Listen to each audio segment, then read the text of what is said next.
Good morning. It's the weekend. It's Saturday. It's the 15th of November, and our reading is from Isaiah 8:13. You must recognize the authority of the Lord of heaven's armies. He is the one you must respect. He is the one you must fear. I think, and maybe this is just my perspective, but I think much of the church has lost its fear, that is its understanding of the authority of God. Some of that, I think, is a product of the 40s and 50s, where the church started becoming more concerned about being accepted by society than worrying about God standards.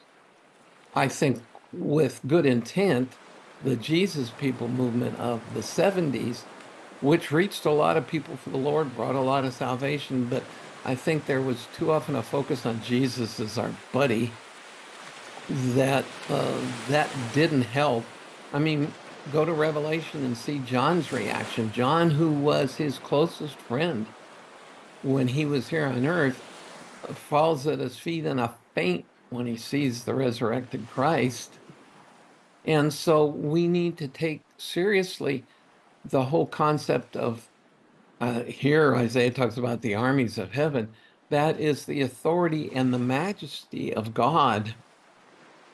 The fact that we are in a battle of spiritual warfare, and if we don't take him seriously, that is, and we can't fully understand the Father because he's infinite, he's a spirit.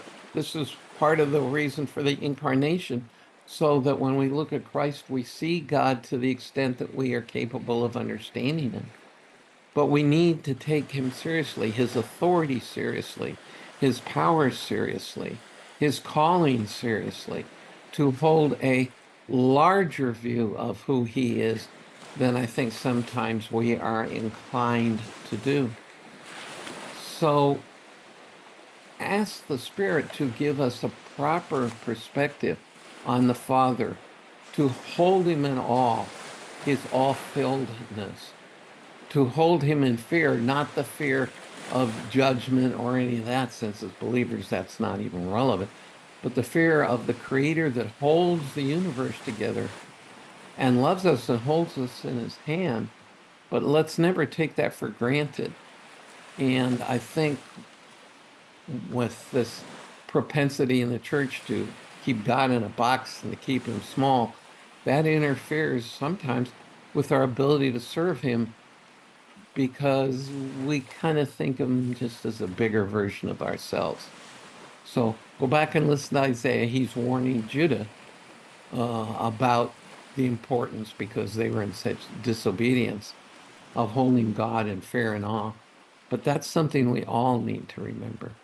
So have a peaceful day, have a God-filled day, and remember, he controls the armies of heaven, loves you, and holds the whole world in his hand. And one day, he's going to bring his judgment down on that world, but not on us. So keeping all that in mind, I'll see you again tomorrow, Sunday, the Lord's Day. Meanwhile, have a blessed day.